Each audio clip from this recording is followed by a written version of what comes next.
Hey guys, কেমন আছো তোমরা সবাই? আশা করছি ভালো আছো। ভিডিওটা আমি আপলোড করছি প্রায় 1 মাস পর, মানে এই ভিডিওটা। তার কারণ কি সেটাও তোমাদের সাথে অবশ্যই শেয়ার করব। 1 মাস আগে আমি আর আমার বর গেছিলাম আসানসোলে, তো একটু ঘুরো ঘুরো করতে, পুজো দেবো বলে। তো এবার বলি কেন 1 মাস দেরি হলো এই ভিডিওটা আমার এডিট করতে। শর্টস আমি দিয়েছি, বাট ভিডিও এডিট করতে আমি পারছিলাম না। কারণ হচ্ছে আমার হাত পুড়ে গেছিলো একটা অ্যাক্সিডেন্টের জন্যই। তো যাই হোক, এখন বর্তমান পরিস্থিতি এই রকম। এখন রিকভার হচ্ছে, আর ফ্যামিলির ভালোবাসা ছাড়া সেটা সম্ভব ছিল না। তো যাই হোক, তো সেদিনকে আমি আর আমার বর আর আমার বাড়িতে আমার মা সবাই মিলে আমরা গেছিলাম ঘুরতে। তো এই যে ড্রেসটা, এটা ছিল আমার লুক। এটা কিন্তু আমাকে আমার মা দিয়েছিল পয়লা বৈশাখের জন্য, যেহেতু পয়লা বৈশাখ আর আমার জন্মদিন পরপর দুদিনই পরে, সেজন্য। তো এখানে মাও রেডি হয়ে নিয়েছিল, আর আমরা অনেক সকাল সকালই বেরিয়েছিলাম, যেহেতু আমরা পুজো দিতে যাব তার জন্য। আর এখানে আমার বরমশাইও রেডি হয়ে নিয়েছিল।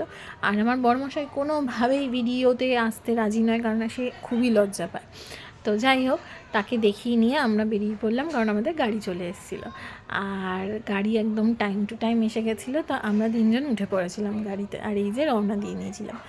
তো এখানে আমি আমার বরমশাইকে একটু ইয়ার্কি মেরে বলছিলাম একটু তাকিয়ে হাসো।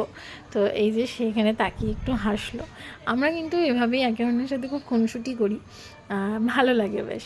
তো যাই হোক, তারপরে বেরিয়ে পড়েছিলাম। আর আমার কস্টিউমটা, মানে আমার ড্রেসটা কেমন লাগছিল আমাকে কিন্তু অবশ্যই তোমরা বলো। আর ওয়েদারটা কিন্তু খুব সুন্দর ছিল, রোদ ছিল বাট গরম লাগছিল না, হাওয়া ছিল মোটামুটি। তবে হ্যাঁ, এই এপ্রিল মে মাসের গরম তো একটু তো হালকা লাগবেই। তো যাই হোক, দেখতে কিন্তু বাইরের দৃশ্যগুলো বেশ সুন্দর লাগছিল। তো বিয়ের পর যেহেতু প্রথম আমার বাপের বাড়ি সবার সাথে আমার ঘুরতে যাওয়া, সবার সাথে বলতে মার সাথে। তো যাই হোক, আমরা বেরিয়ে পড়েছিলাম আর পৌঁছেও গেছিলাম কল্যাণেশ্বরী মন্দিরের কাছে।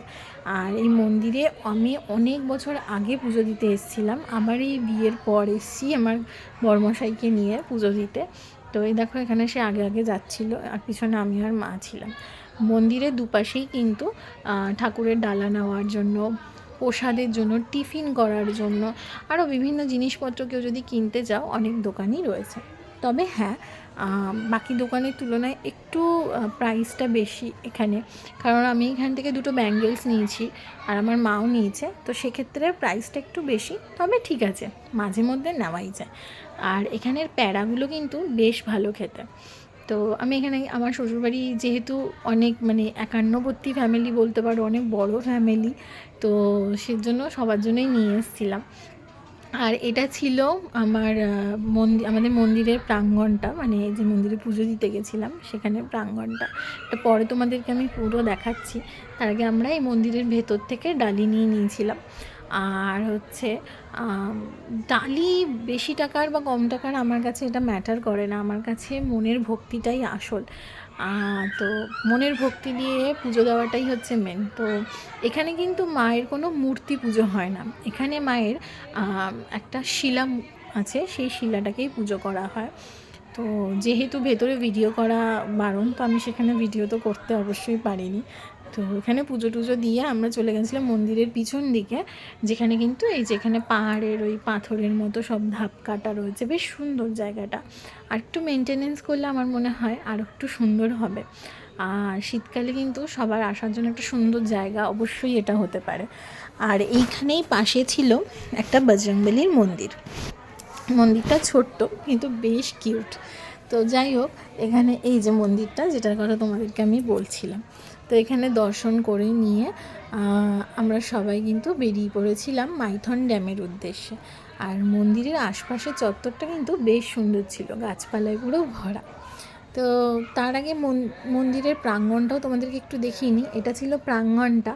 প্রাঙ্গণের এখানে কিন্তু বেশ গাছপালা, মন্দিরের চূড়া আর একটা সুন্দর আম গাছ ছিল, যেখানে কিন্তু খুব আম হয়েছিল।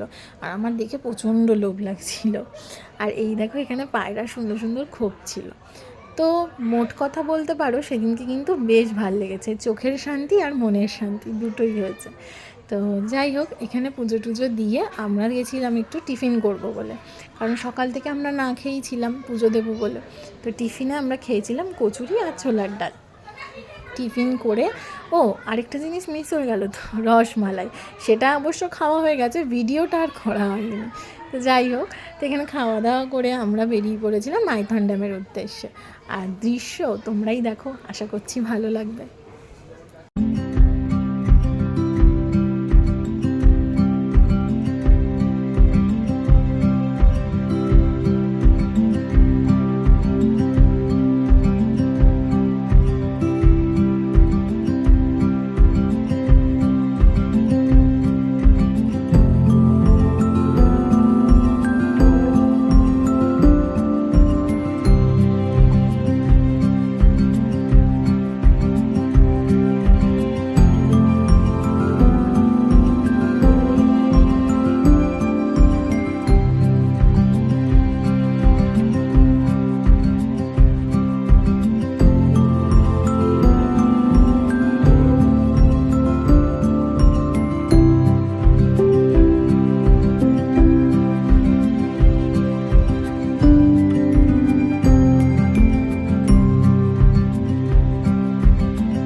এখানে মাইথন আর মাইথন সংলগ্ন এলাকা কিন্তু অনেক ছোট ছোট দ্বীপ আছে, দেখার মতো অনেক জিনিসই রয়েছে, পার্ক রয়েছে বাচ্চাদের জন্য। তাই যারা যাওনি দেরি না করে কিন্তু এবারে শীতে প্ল্যানটা একদিনের জন্য করেই ফেলো। পিকনিকের পিকনিক, বাচ্চাদেরও মন ভালো থাকবে, তোমাদেরও কিন্তু বেশ ভালো লাগবে, এইটুকু বলতে পারি। আর অবশ্যই এই টাইমটা একটু ফাঁকা থাকলেও শীতকালে কিন্তু মোটেই এখানে ফাঁকা থাকে না। যাই হোক, এখানে ঘুরে টুরে আমরা বিকেলে চলে এসেছিলাম, আর সন্ধ্যেবেলা আমি আর মা গেছিলাম একটু মন্দিরে আরতি দেখবো বলে। তো যথারীতি আমরা এই শিব মন্দিরেই চলে গেছিলাম। এই মন্দিরটা তোমরা আমার ব্লগে অলরেডি আগে দেখেছো। তো মন্দিরে এখানে আরতি টারতি হয়ে নিয়েছিল বেশ, তারপরে আমি আর মা একটু বসেছিলাম, বেশ ঠান্ডা ঠান্ডা হাওয়া দিচ্ছিল বাইরে। আর ফ্যামিলির সাথে ঘুরতে বরাবরই আমার কেন সবারই খুব ভালো লাগে। তাই তোমাদের যদি পরিবেশটা ভালো লেগে থাকে অবশ্যই কিন্তু ফ্যামিলি নিয়ে চলে যাও একদিনের জন্য। আর আশা করছি আজকের ব্লগটা তোমাদের ভালো লেগেছে। তোমাদের সাথে দেখা হবে আমার নেক্সট ব্লগে। ততদিন সবাই খুব ভালো থেকো, সুস্থ থেকো। আর আমার ভিডিও যদি ভালো লাগে অবশ্যই চ্যানেলটাকে সাবস্ক্রাইব করে দিও। টাটা।